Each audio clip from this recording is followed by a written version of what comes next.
और विश्व भर में फैले भगवान बुद्ध के अनुयायियों को बुद्ध पूर्णिमा की बैसाख उत्सव की बहुत बहुत शुभकामनाएं।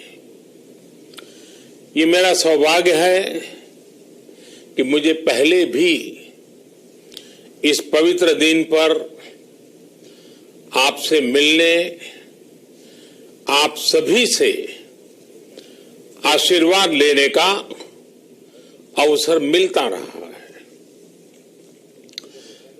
2015 और 2018 में दिल्ली में और साल 2017 में कोलंबो में मुझे इस कार्यक्रम से जुड़ने का, आपके बीच आने का मौका मिला था। हाँ, इस बार परिस्थितियां ही कुछ और हैं, इसलिए आमने सामने आकर के आपसे मुलाकात नहीं हो पा रही। साथियों, भगवान बुद्ध का वचन है, मनो पुब्बम गमा धम्मा, मनोसेट्टा मनोमया, यानी धम्म मन से ही होता है, मन ही प्रधान है, सारी प्रवृत्तियों का अगुवा है। इसलिए आपका और मेरा मन का जो जुड़ाव है, उसके कारण सशरीर उपस्थिति की कभी उतनी महसूस नहीं होती। आपके बीच आना बहुत खुशी की बात होती, लेकिन अभी हालात हमें वो परमिट नहीं करते हैं और इसलिए दूर से ही टेक्नोलॉजी के माध्यम से आपने मुझे अपनी बात रखने का अवसर दिया। इससे बढ़कर के संतोष और क्या हो सकता है। साथियों, लॉकडाउन की इस विकट परिस्थितियों में भी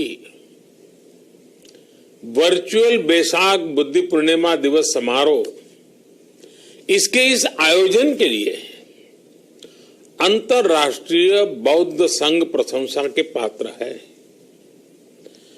आपके इस अभिनव प्रयास के कारण ही इस आयोजन में विश्व भर के लाखों अनुयायी एक दूसरे के साथ जुड़ रहे हैं।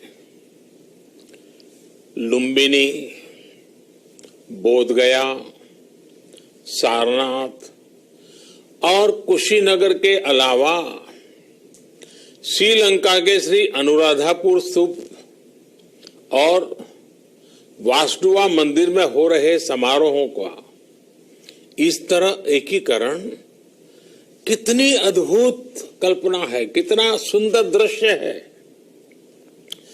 हर जगह हो रहे पूजा कार्यक्रमों का ऑनलाइन प्रसारण होना अपने आप में अद्भुत अनुभव है। आपने इस समारोह को कोरोना वैश्विक महामारी से मुकाबला कर रहे पूरी दुनिया के हेल्थ वर्कर्स और दूसरे सेवा कर्मियों के लिए प्रार्थना सप्ताह के रूप में मनाने का संकल्प लिया है। करुणा से भरी आपकी इस पहल के लिए मैं आपकी सराहना करता हूं। मुझे पूरा विश्वास है कि ऐसे ही संगठित प्रयासों से हम मानवता को इस मुश्किल चुनौती से बाहर निकाल पाएंगे, लोगों की परेशानियों को कम कर पाएंगे। साथियों, प्रत्येक जीवन की मुश्किल को दूर करने के संदेश और संकल्प ने भारत की सभ्यता को संस्कृति को हमेशा दिशा दिखाई है। भगवान बुद्ध ने भारत की संस्कृति और इस महान परंपरा को बहुत समृद्ध किया है। वो अपना दीपक स्वयं बने और अपनी जीवन यात्रा में दूसरों के जीवन को भी प्रकाशित करते रहे। और इसलिए बुद्ध किसी एक परिस्थिति तक सीमित नहीं है, किसी एक प्रसंग तक सीमित नहीं है। सिद्धार्थ के जन्म, सिद्धार्थ के गौतम होने से पहले और उसके बाद इतनी शताब्दियों में समय का चक्र अनेक स्थितियों परिस्थितियों को समेटते हुए निरंतर चल रहा है। समय बदला, स्थिति बदली, समाज की व्यवस्थाएं बदली, लेकिन भगवान बुद्ध का संदेश हमारे जीवन में निरंतर प्रवाहमान रहा है। ये सिर्फ इसलिए संभव हो पाया है क्योंकि बुद्ध सिर्फ एक नाम नहीं है, बल्कि एक पवित्र विचार भी है। एक ऐसा विचार जो प्रत्येक मानव के हृदय में धड़कता है, मानवता का मार्गदर्शन करता है। बुद्ध त्याग और तपस्या की सीमा है। बुद्ध सेवा और समर्पण का पर्याय है। बुद्ध मजबूत इच्छा शक्ति से सामाजिक परिवर्तन की पराकाष्ठा है। बुद्ध वो है जो स्वयं को तपाकर, स्वयं को खपाकर, खुद को न्योछावर करके पूरी दुनिया में आनंद फैलाने के लिए समर्पित है। और हम सभी का सौभाग्य देखिए, इस समय हम अपने आसपास ऐसे अनेकों लोगों को देख रहे हैं जो दूसरों की सेवा के लिए, किसी मरीज के इलाज के लिए, किसी गरीब को भोजन कराने के लिए, किसी अस्पताल में सफाई के लिए, किसी सड़क पर कानून व्यवस्था बनाए रखने के लिए 24 घंटे काम कर रहे हैं। भारत में, भारत के बाहर ऐसा प्रत्येक व्यक्ति, विश्व के हर कोने में ऐसा प्रत्येक व्यक्ति अभिनंदन का पात्र है, नमन का पात्र है। साथियों, ऐसे समय में जब दुनिया में उथल पुथल है, कई बार दुख, निराशा, हताशा का भाव बहुत ज्यादा दिखता है, तब भगवान बुद्ध की सीख और भी प्रासंगिक हो जाती है। भगवान बुद्ध कहते थे कि मानव को निरंतर ये प्रयास करना चाहिए कि वो कठिन स्थितियों पर विजय प्राप्त करे, उनसे बाहर निकले। थक कर रुक जाना ये विकल्प नहीं हो सकता। आज हम सब भी एक कठिन परिस्थिति से निकलने के लिए निरंतर जुटे हुए हैं, साथ मिलकर काम कर रहे हैं।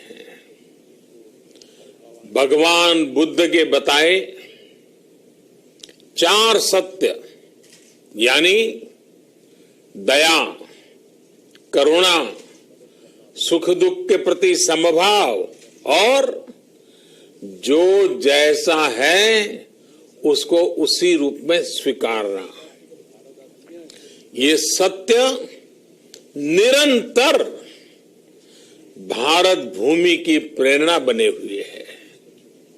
आज आप भी देख रहे हैं कि भारत निस्वार्थ भाव से बिना किसी भेद के अपने यहां भी और पूरे विश्व में कहीं भी संकट में घिरे व्यक्ति के साथ पूरी मजबूती से खड़ा है। लाभ हानि, समर्थ असमर्थ से अलग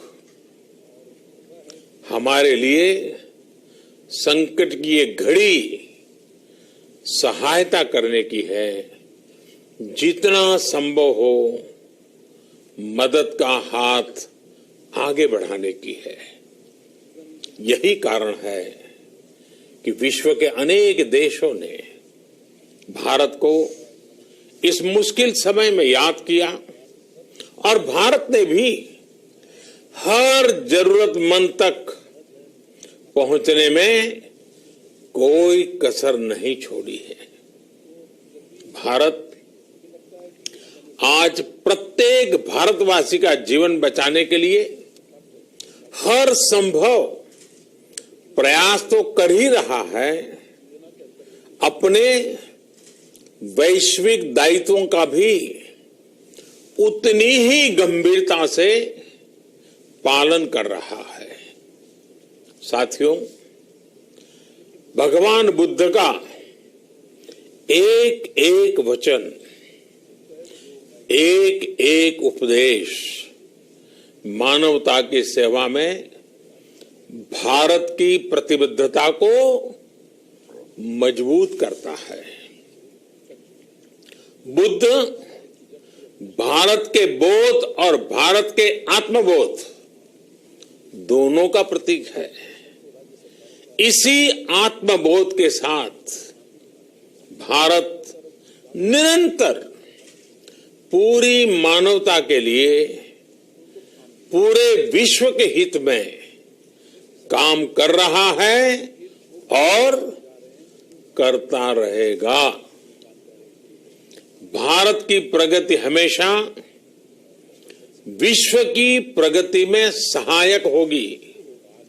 साथियों, हमारी सफलता के पैमाने और लक्ष्य दोनों समय के साथ बदलते रहते हैं, लेकिन जो बात हमें हमेशा ध्यान रखनी है वो ये कि हमारा काम निरंतर सेवा भाव से ही होना चाहिए। जब दूसरे के लिए करुणा हो, संवेदना हो और सेवा का भाव हो तो ये भावनाएं हमें इतना मजबूत कर देती हैं कि बड़ी से बड़ी चुनौती से आप पार पा सकते हैं। सुप्पबुद्धम पबुज्जन्ति सदा गौतम सावका, यानी जो दिन रात हर समय मानवता की सेवा में जुटे रहते हैं वही बुद्ध के सच्चे अनुयायी हैं।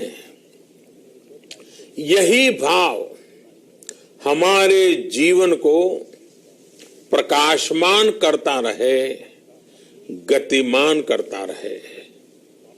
इसी कामना के साथ आप सभी का बहुत बहुत आभार। इस मुश्किल परिस्थिति में आप अपना, अपने परिवार का, जिस भी देश में आप हैं वहां का ध्यान रखें, अपनी रक्षा करें और यथासंभव दूसरों की भी मदद करें। सबका